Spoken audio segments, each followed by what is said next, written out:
কথা হবে না চুপ। অত্যন্ত দুঃখের সাথে জানাচ্ছি যে আজ দুপুর আনুমানিক 1:29-এ সরকারি শহীদ সোহরাওয়ার্দী কলেজে প্রথম বর্ষ সম্মান সমাপনী পরীক্ষা চলছিল। সেই সময় অতর্কিতে যাত্রাবাড়ি ড্যামরা রোডে অবস্থিত ডক্টর মাহবুবুর রহমান মোল্লা কলেজের ছাত্রদের নেতৃত্বে অন্যান্য কলেজের প্রায় সহস্রাধিক ছাত্রের একটি দল এই কলেজের প্রধান ফটক ভেঙে কলেজের ছাত্র, শিক্ষক ও কর্মচারীদের উপর ঝাঁপিয়ে পড়ে। কলেজ প্রশাসন বারবার পুলিশ প্রশাসন ও সেনাবাহিনীকে ফোন দিয়ে সন্তোষজনক কোনো সাড়া পাননি। পুলিশ প্রশাসনের জনবলের অভাব থাকা সত্ত্বেও একটি সময়ে ডিসি দক্ষিণ এবং পুলিশ প্রশাসন এসে আন্দোলনরত ছাত্রদেরকে সরিয়ে নিয়ে যান, কিন্তু আবার একটি মারামারি ঘটনা ঘটায় তারা পুনরায় কলেজে ফিরে আসেন। তখন বিষয়টি সম্পূর্ণ নাগালের বাইরে চলে যায়। বিষয়টি মাওসির ডিজি মহোদয়, শিক্ষা মন্ত্রণালয়ের সচিব, ঢাকা বিশ্ববিদ্যালয়ের ঊর্ধ্বতন কর্তৃপক্ষকে অবগত করা হয়েছে, কিন্তু তাৎক্ষণিকভাবে পরিস্থিতি নিয়ন্ত্রণ করা যায়নি। ছাত্ররা কলেজ ভাঙচুর করে এবং কেন্দ্রে পরীক্ষারত পরীক্ষার্থীদেরকে আহত করে বের করে দেয়। তারা কলেজ ক্যাম্পাসে অবস্থিত শিক্ষকদের গাড়ি, মোটরসাইকেল, কলেজের মাইক্রোবাস ভাঙচুর করে এবং কলেজের 17টি বিভাগের প্রতিটিতে হামলা চালায়।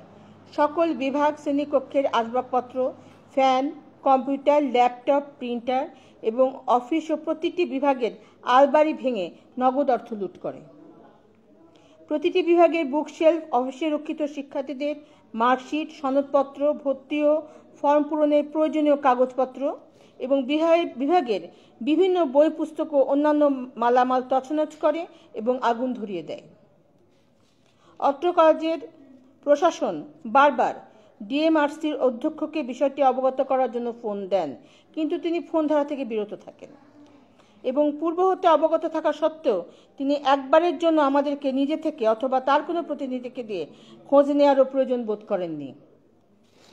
অত্র কলেজের শান্তিপ্রিয় শিক্ষার্থীরা অঙ্গীকারবদ্ধ যে তারা কোনো শিক্ষা প্রতিষ্ঠানে হামলা চালাবে না। যদি কোনো সন্ত্রাসী এই সুযোগের অপব্যবহার করে তবে এর জন্য সরকারি শহীদ সোহরাওয়ার্দী কলেজ প্রশাসন, শিক্ষক, কর্মচারী এবং ছাত্রছাত্রীরা দায়ী থাকবে না। ডিএমআরসির অধ্যক্ষ এবং প্রশাসনের কাছ থেকে কলেজের এই অপূরণীয় ক্ষয়ক্ষতি ও ধ্বংসলীলার ক্ষতিপূরণ ও দায়ী ছাত্রদের চিহ্নিত করে বিচার ও জবাবদিহিতা দাবি করছি। সেই সাথে কলেজের শিক্ষক, ছাত্র প্রতিনিধি, পুলিশের ডিসি লালবাগ, ঢাকা বিশ্ববিদ্যালয়, শিক্ষা মন্ত্রণালয় এবং ডিএমআরসি এর অধ্যক্ষ মহোদয়ের প্রতিনিধি নিয়ে একটি জরুরি আলোচনায় বসার দাবি ব্যক্ত করছি। আগামীকাল 25/11/2024 তারিখের মধ্যে উদ্ভূত সংকটের সমাধান অতীব জরুরি।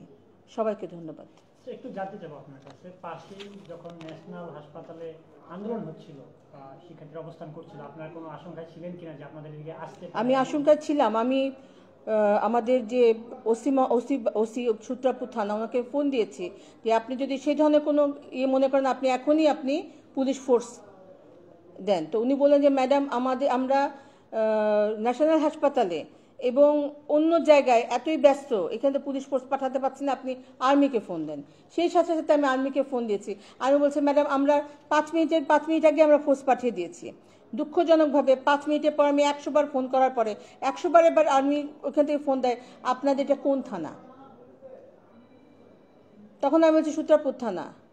মানে ওনারা তো এখনো ন্যাশনাল কলেজের ঝামেলায় মিটাচ্ছেন, ওইখানে তারা ব্যস্ত আছেন, ওরা এখনই আসছেন। যেটুকু আমাদের হেল্প করছে সূত্রাপুর থানার পুলিশ এবং আমাদের ডিসি মহোদয় দক্ষিণ, এনারা যেটুকু কাজ করছেন এরাই কাজ করছেন, কিন্তু আর্মির কাছ থেকে আমি কোনো ধরনের হেল্প পাইনি। যারা আমাদেরকে সত্যিকারে এই মবকে রুখতে পারতো, যে গ্রুপটা, তাদের কাছে আমি কোনো হেল্প পাইনি। এবং সবচেয়ে দুঃখজনক যে তারা যদি ছাত্র হয় তারা নিশ্চয়ই কোনো প্রতিষ্ঠানের ছাত্র। যদি তারা ছাত্র হয় তাদের হাতে চাইনিজ স্ক্রল থাকবে কেন? চাইনিজ স্ক্রল দিয়ে আমার গেটের তালা ভাঙা হয়েছে। এবং সবচেয়ে বিষয় তাদের মধ্যে চৌর্য প্রবণতা, একজন ছাত্র চোর হবে এটা মেনে নেওয়া যায় না। তারা আমাদের ল্যাপটপ তাদেরকে হাতে করে নিয়ে দৌড়ে বের হয়ে যেতে দেখা গেছে।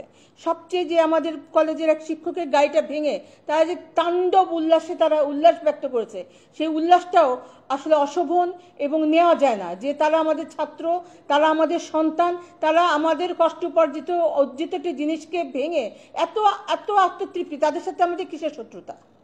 এত আত্মতৃপ্তি তারা লাভ করবে, এটা কি কোনো জাতির কাছে কাম্য? এটা কি জাতি চায়? আমরা কি এরকম সন্তান চাই?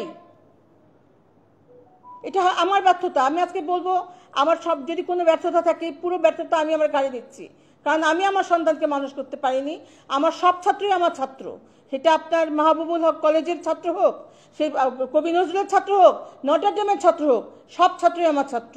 আমি তাদেরকে প্রপার শিক্ষা দিতে পারিনি, এবং এই যে আমি আমার কলেজকে আমি রক্ষা করতে পারলাম না, এই পুরো দায় আমি মাথায় নিচ্ছি, এবং এর জন্য যে কোনো ধরনের শাস্তি আমি মাথা পেতে নিব। সবাইকে ধন্যবাদ।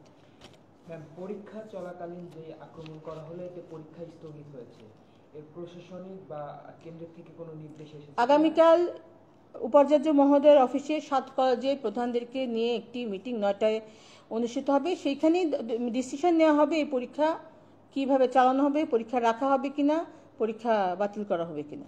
একটু জানতে চাবো কেমন ক্ষয়ক্ষতি হয়েছে আসলে? এত পুরনো একটি কলেজ, আপনার বুঝতে পারেন যে সেই কলেজে কী পরিমাণ আসবাবপত্র, কী পরিমাণ ইলেকট্রনিক্স গুডস থাকতে পারে। তো এখানে আমার পক্ষে আসলে করে প্রায় ধরেন 30 কোটি টাকার জিনিস এখানে আপনার নষ্ট হয়েছে। কোন শিক্ষার্থী আহত হয়েছে এমন কোন শিক্ষার্থী আমাদের এখানে আমাদের কোনো শিক্ষার্থী এখানে ছিল না। এখানে পরীক্ষার্থী ছিল কবি নজরুল কলেজের, এবং আমাদের কিছু পরীক্ষার্থী আহত হয়েছে। আমি একটি মেয়েকে দেখেছি অজ্ঞান হয়ে গেছিল, 2-3 জন ছেলেকে আমি দেখেছি মাথা ফেটে গেছে, এবং আমি ভেবেছিলাম যে আমি বের হয়ে এই মবকে রোধবো। যখন বের হচ্ছে আমার পায়ের উপর একটি বড় একটা আদলাইট এসে পড়েছে, তখন আমি ভেবেছি যে এইখানে বের হওয়াটা এখন আর শোভন না, এই মব হচ্ছে আপনার না আমাদের কন্ট্রোলের বাইরে চলে গেছে। শেষ আপনার কাছে জানতে চাবো ড্রাইভারটা আসলে কে নেবে, পরবর্তী কি পদক্ষেপ নেবেন? শিক্ষক হিসেবে দায়ভার আমাদের সকল শিক্ষকের, কারণ আমরা একটা সুস্থ স্বাভাবিক জেনারেশন আপনাদেরকে উপহার দিতে পারছি না। আর যদি বলেন এখানে প্রশাসনের দায়ভারও কম না, আপনাদের বারবার বললাম যে আমি আর্মিকে ডেকেছি, যথাসময়ে আমি আর্মিকে পাইনি, এবং যেটা পুলিশ প্রশাসনের যে দৌর্বল্য আপনারা জানেন যে গত আগস্ট বিপ্লবের পরে পুলিশ প্রশাসনের দৌর্বল্য ঘটেছে, তাদের জনবলের ঘাটতি ঘটেছে, তারা এই কারণে আমাদেরকে পরিপূর্ণ সাপোর্টও দিতে পারছে না। কিন্তু এখন জবাবদিহি যদি করতে হয়, আমি বলব যে আমাকে প্রশাসন যথাযথভাবে হেল্প করতে পারেনি, এটা হচ্ছে আমার সাফাই সাক্ষী। কিন্তু আমি সাফাই সাক্ষী গাইব না, আমি বলবো একজন শিক্ষক হিসেবে এই যে অধঃপতন, এই যে একটা প্র্যাকটিস চলছে একে মারার ওকে ধরার, এই প্র্যাকটিসটি একজন শিক্ষক হিসেবে হয়তোবা এর দায় আমরা এড়াতে পারি না।